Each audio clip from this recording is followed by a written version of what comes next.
It's California Edition. My name is Brad Pomerance. I'm glad you're with us. Over this half hour, we'll be speaking with three leaders from cities on the Central Coast. We begin with Jan Marx. She is the mayor of beautiful San Luis Obispo.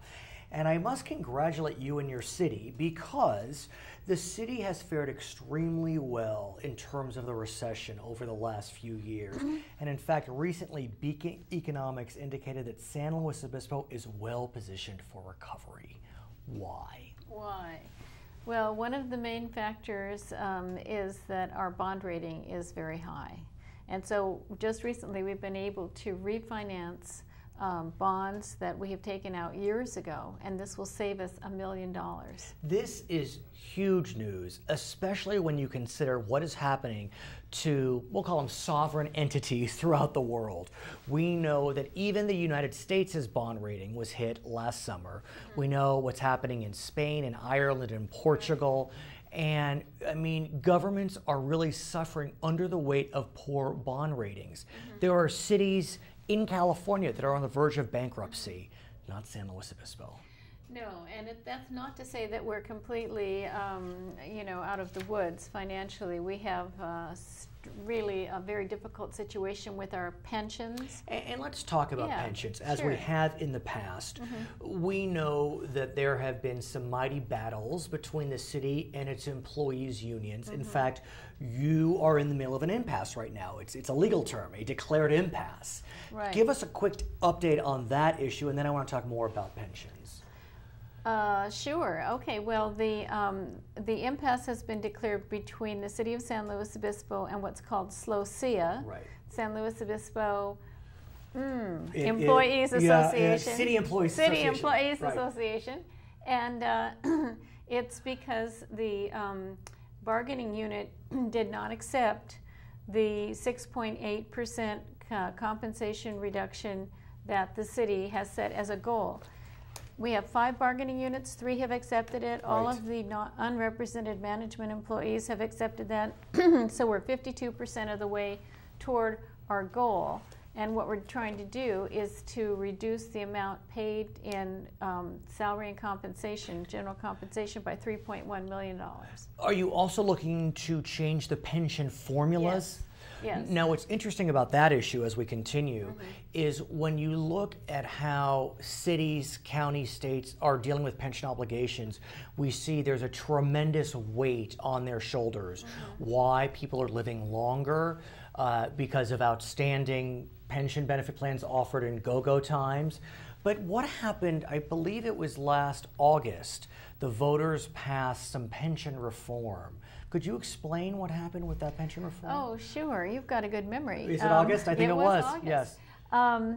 The city charter provided that there was no way the city council had the power to change the pension formula without each possible pension formula going to a vote of the city.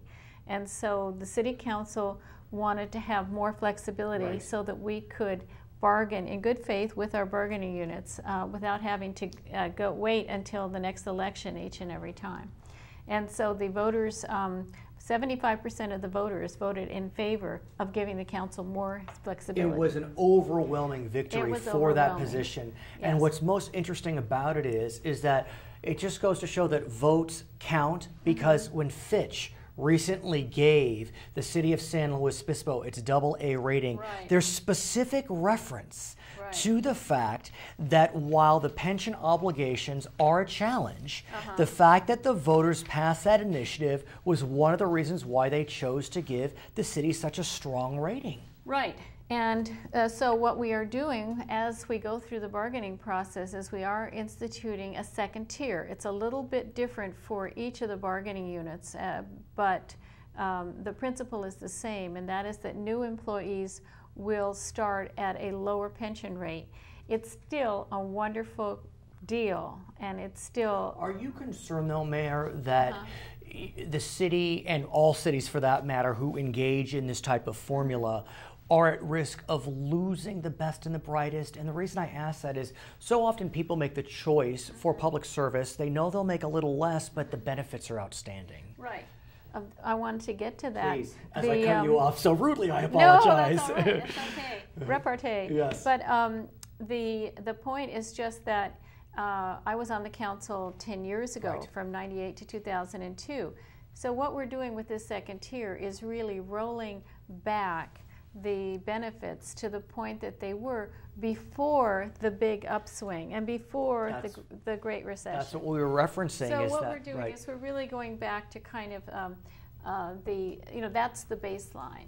Why is it that you believe this city in San Luis Obispo has not suffered under the weight of just overwhelming debt? I think about Stockton, Vallejo. I mean, those cities are in real trouble. Right. Is it that they got hit more severely by the mortgage meltdown? I mean, it is a fact they did. Do you think that is really the focus, or is it, as Fitch said, they weren't comparing, but Fitch said that the city of San Luis Obispo has excellent financial management. Right. That's their words, not mine, not yours. Right. You couldn't ask for more. I love it. Yeah. No, that's really important. I'd say that in general, though, our land use policies in our general plan promote stability, financial stability. Explain that. Yeah, well, for one of our principles is that new development must pay its own fair share. And so what that means is that existing residents don't end up having to pay for new developments for the infrastructure that goes with that. Through property taxes or whatever it may be? Through property taxes, or just through having the general fund going toward that rather than police patrols or fixing our own streets or whatever. You mentioned the general fund, and another point in the Fitch Yes. ratings report is that part of the reason why San Luis Obispo's general fund is healthy is because you did choose to tap some reserves over the last couple of years. Is the city now at risk a bit? I mean, Fitch didn't say this because you have tapped reserves. Are your reserves? Well, no, let me clarify. Please. We have kept to our 20% reserves. 20% of the general fund is held in reserve. I see. Over and above that, because we have done budget cutting over the past 2 years, we've cut something like $4.1 million just in not filling positions, hiring freeze, and just general fiscal restraint. And because the sales tax and the bed tax actually have gone better than we thought, what happened is that we have excess reserves. So you did not have to tap your reserves? We tapped reserves, but there was $1.2 million more over the 20%. There was $1.2 million. So we saved that for one-time expenses, one-time money for one-time expenses. We also know that San Luis Obispo is a driver on the Central Coast. And when I talk about San Luis Obispo, I mean the city. Yeah. Have you seen the positive effects of management in this city trickle out to other cities in this region? That's interesting. Well, I will say that because we are such a kind of a stable entity, our property values have gone down, but not that much. That's right. To the rest of the cities. We're kind of an anchor, and so that helps. And it's the county seat. Right. It's the place that everyone comes to, basically the center of shopping and entertainment one way or another. Right. It is. I mean, it literally is the center of this county. It's geographically the center of the county. But we always have something to learn, and I'm very impressed with the smaller cities, how well they do on a smaller budget, and the county itself has overall principles of smart growth and of fiscal restraint. All I know is Oprah Winfrey said San Luis Obispo is the happiest place on earth, and now I know why. Her name is Jan Marx. She is the mayor of San Luis Obispo. When we come back, we'll be speaking with one of her colleagues on the council. His name is John Ashbaugh. We'll be right back on California Edition. Which state has the lowest general obligation bond rating as determined by Fitch? California, Illinois, Michigan, or Nevada?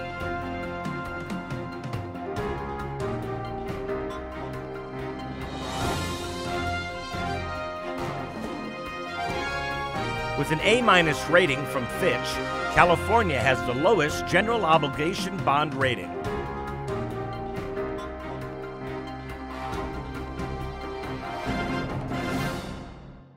Welcome back to California Edition. Joining us now, John Ashbaugh, colleague of Mayor Jan Marx on the San Luis Obispo City Council. And the council is looking at adopting a very bold plan.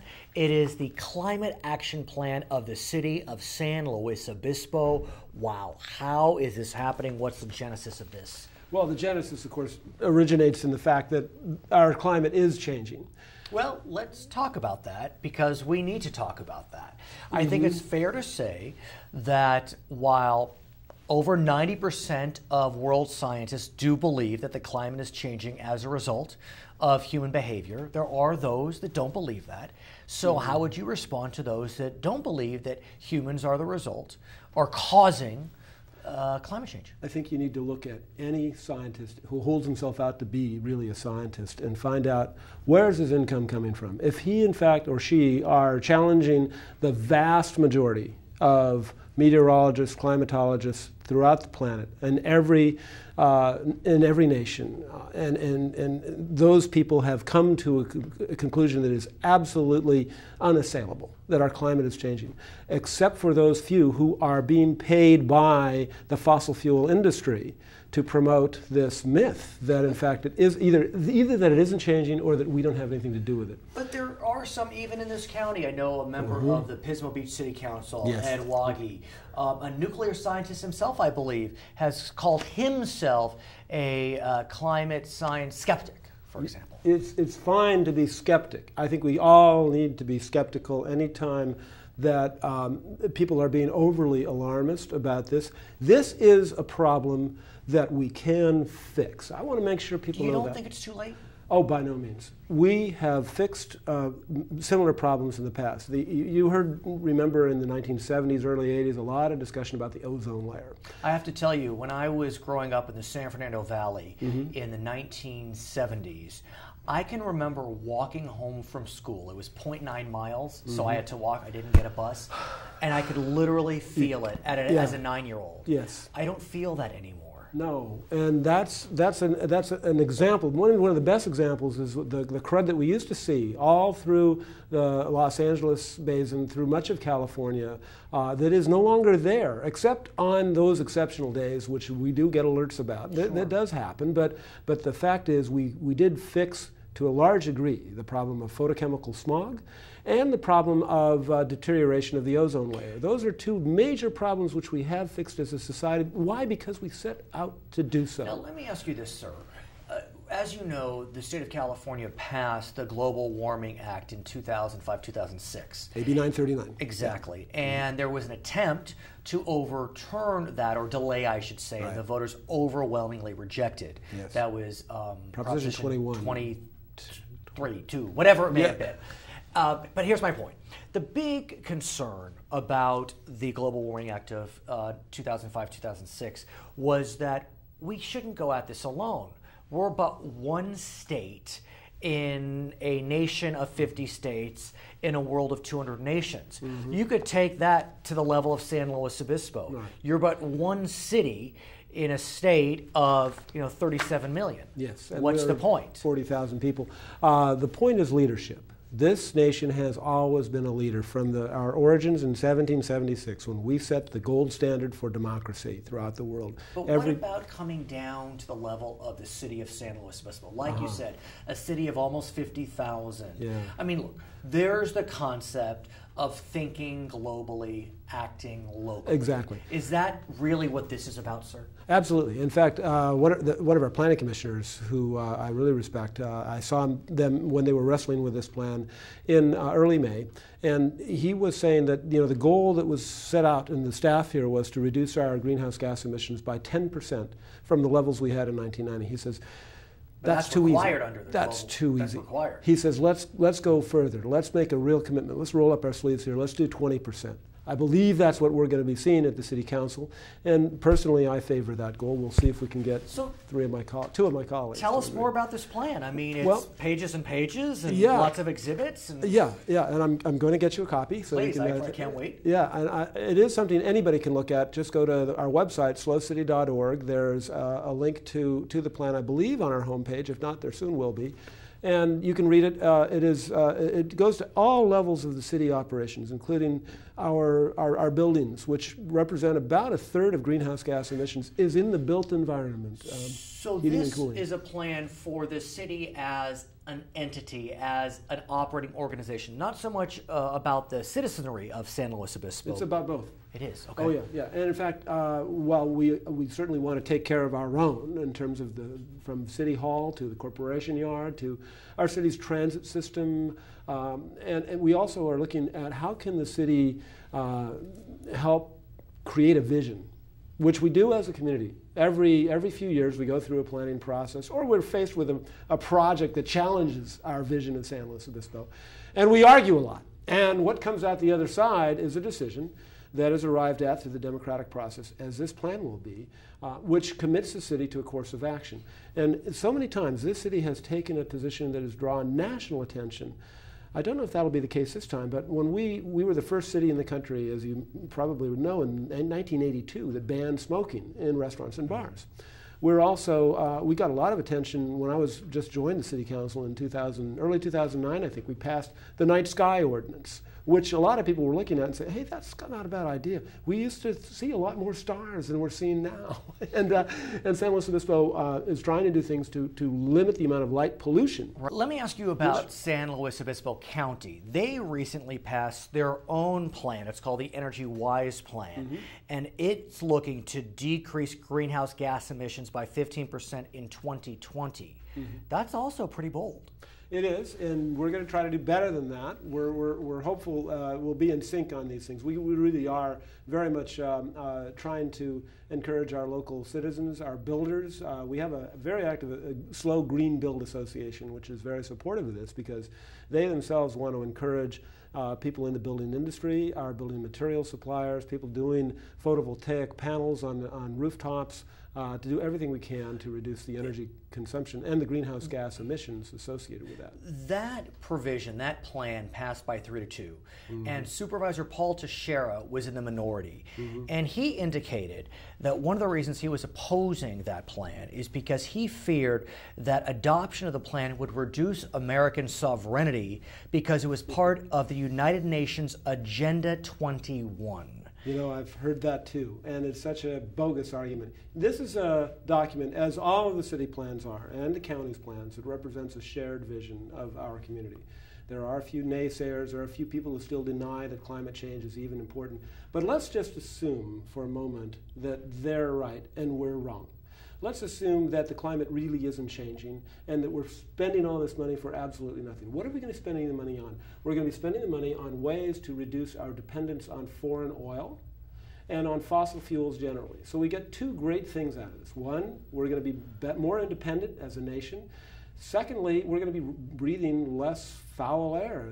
Coal production is still a major part of energy electricity generation in this country. Not so much in California because of our stiff air quality rules, but in other parts of the country. How does the existence of Diablo Canyon in the county play into this plan? Diablo Canyon being one of the 2 nuclear plants in our state, actually creating energy. The only one that's operating right now. That is true. San Onofre is in trouble, but be that as it may. Yeah, Diablo thankfully has been very safely operated by PG&E, and we hope it will continue to be throughout its useful life. Interestingly, and some would argue ironically, nuclear power is green, as long as it doesn't leak radiation. Well, and of course, the flaw in that argument is what do you do with the waste? That's another issue, but I'm talking about during the useful life of the plant, and assuming you have a plan for what you're doing with the waste. And we have an issue with that. Yeah, and that's a big assumption. I'm not ready to make that assumption. We won't make that assumption. But with nuclear power, generally speaking, it's certainly more green than fossil fuels. Okay, John Ashbaugh, thank you for joining us. He is a member of the San Luis Obispo City Council. When we come back, we're going to be speaking with Bob Kelley. He is the mayor of Atascadero, and we'll be discussing the continuing, ongoing fight between the state and cities over redevelopment. I'm Brad Pomerance. We'll be right back on California Edition. Since the Industrial Revolution, by what percentage has the emission of carbon dioxide into the atmosphere increased? 4, 14, 40, or 140%?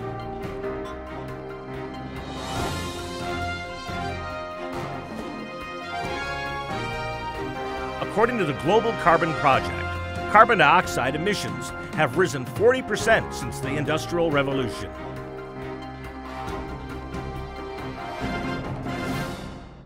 Yes, it's California Edition. Welcome back. I'm glad you're still with us. Our guest now is Bob Kelley. He is the mayor of Atascadero. And like many cities throughout the state of California, Atascadero is struggling with the elimination of redevelopment agencies. As you know, the California Supreme Court recently upheld the state's elimination of redevelopment throughout the state on a 7-0 decision. I know it was devastating, purportedly, to many cities, including Atascadero.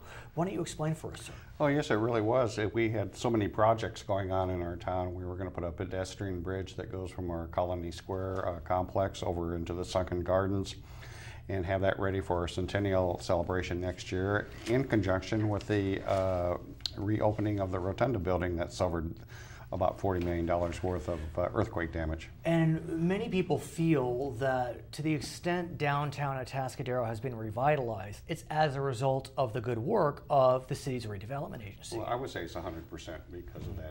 I mean, we had the friendly to business programs where we were assisting people with business licenses, building permits, and upgrades to their buildings, street improvements, park improvements, just about everything you saw. Sure. I want to get a sense, though, about the continuing battles between cities and the state of California.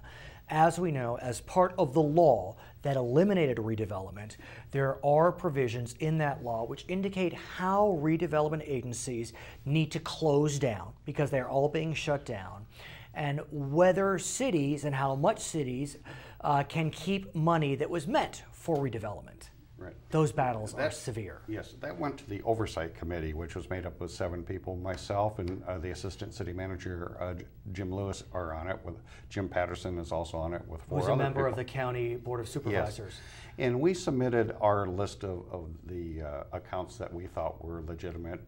They're all legitimate, but to the state. And let me explain for our viewers, what the state law says is that if you have projects that were pending prior to June 2011, those projects may proceed. Yeah, that's correct. And we were just notified a few weeks ago, like almost every other city within the state, that they're questioning $54 million of these accounts that we submitted. Well, in fact, the state is challenging $350 million this year alone. Right. I mean, for you, $54 million, that could be over several years. Nobody knows. This is a very, very complex issue. I've put a lot of time into it. I've met with our finance director, and it seems on a continual basis it changes, or there's a different interpretation, or a judge will make this determination. Well, speaking of judges, some of your sister cities, these ones in Southern California, Pasadena, Glendale, Huntington Beach, had challenged. They actually sought an injunction in Sacramento to prevent the transfer of certain funds to school districts. Not that they don't love school districts, but if their argument was that money needs to stay with us because we have outstanding obligations, and once the money gets transferred to the school district, it's over. Well, I fully agree with you. Once the money's gone, you will never get it back. And talking to the people that represent, like our school district, they'll say, yeah, that money might come in the front door, but it's going to go right out the back door. You're not going to see any differences or anything with it. And in that instance, the judge in Sacramento declined to grant the injunction. So, I mean, the court rulings are really not falling in favor of cities as they march through the process. Right. And I have to wonder, I mean, we're talking some big numbers here. And like we said earlier, it's going to be devastating to the cities. And if this goes through the way some people are talking, I mean, you're going to be looking at bankruptcies for cities all over the place. And what's the gain on that? I don't get it. It's interesting you mentioned that, because we know there are some cities now that are flirting with bankruptcy. Right. Stockton, I think maybe Vallejo, a lot of cities who were hit particularly hard by the mortgage meltdown are at risk of bankruptcy. And it would seem, if we take your argument to the next conclusion, the logical conclusion, that if then you take additional monies that would have gone for existing obligations through redevelopment, it could send them over the edge. Right, and very, very, very easily. I mean, there's a lot of cities that are right on the edge. We go to different meetings throughout the state, you know, the League of California Cities, and you know, you can only trim your budget down so far, then it breaks. So we have spoken in the past about the possibility that California would pass some type of new law that would allow some form of redevelopment, maybe focused on affordable housing. But we also know that Governor Brown recently announced in his May revise that the deficit in California was not 9.2 million, but 9.2 billion. We wish million, but 16 billion. Right. So many folks believe any hope of revitalizing redevelopment gone. I don't know how they're going to fix it. I mean, the numbers are just way too big, and I'm a problem solver, or try to be. This is a huge problem, and you have to quit spending. And the other answer to it is you have to create jobs. Jobs, I believe, is the answer to the whole thing, where people are working and you infuse the economy with the money from people that are working. We are seeing some job growth, and we also know we're in the Central Coast today that this county, San Luis Obispo County, has not been hit as hard as other counties. I mean, the unemployment rate in San Luis Obispo County has been, I believe, below 10% for quite some time, in the 9s, I think. Which is still too high, right. But still, I mean, compared to California, which is, hovering around 10, 11, 12%. I happen to be in the real estate business also, and you can see a recovery. There's a lot of activity on homes. A lot of them are foreclosures and short sales, and a lot of them are cash purchases, which mean investors are starting to come out and spend the money. And sooner or later, the supply and demand will switch over, and hopefully we'll see some new housing. In Atascadero, we have 3 different projects that will be about 175 homes that hopefully will start within the next year. That's pretty exciting. The reason why cities were so keen on redevelopment, as I understand it, is it allowed them a tool to try to incentivize private developers to come into their communities through tax incentives, grants, public-private partnerships. Now that that tool is gone, cities are looking for different tools.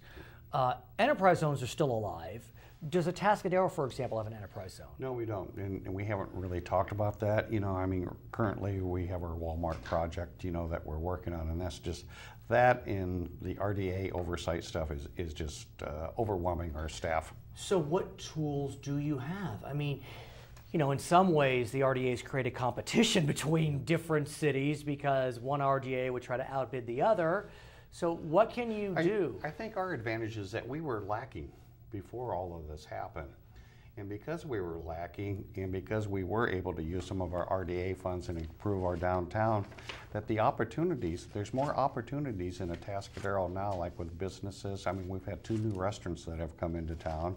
We have a new pub that's opening up. We have a hotel that's actually talking to us. So I think the fact that we have the opportunities, and in the last 2 or 3 years, we've turned the image of Atascadero around, and we are business friendly. There's other cities in the county that come to us, hey, how are you guys doing this? Even there's a county group that are coming to do this, and you have to be friendly to business. I do want to ask about another potential tool that Governor Brown has referenced, and that would be the following. As you know, in order for any entity, governmental entity, to pass a tax on its voters, you need a 2/3 vote. Except for school bonds, you can pass it with 55%. What the governor has said is he would consider supporting an initiative that would allow a 55% vote by municipalities, counties, for redevelopment type projects. It's really funny. I'm a non-fee tax type person. I was in the building business for years, and I've been feed to death over the years. And it's like I have talked about in Atascadero maybe having a 0.5% sales tax put on for road improvements. But I would want to have the one where you have to have the 66% approval with guidance in there that only 1 or 2% of it can be used, for the bureaucracy. There's a lot of abuse within all governments, not just Atascadero. Couldn't there be abuse whether it passes at 66% or 67% versus 55%? Well, I think it's how you write it up. I forget, there was one area, I think Slocog, came. They were putting on a survey here a couple of years ago, and they had an outside consultant said that they had put a program together in different cities, and the limit was 1 or 2% that your staff could use to put this stuff together. Yeah. Oops. So. Yeah. Okay, we'll see. Bob Kelley, I want to thank you so much for joining us. He is Mayor of Atascadero. I'm Brad Pomerance. Thank you so much for watching California Edition.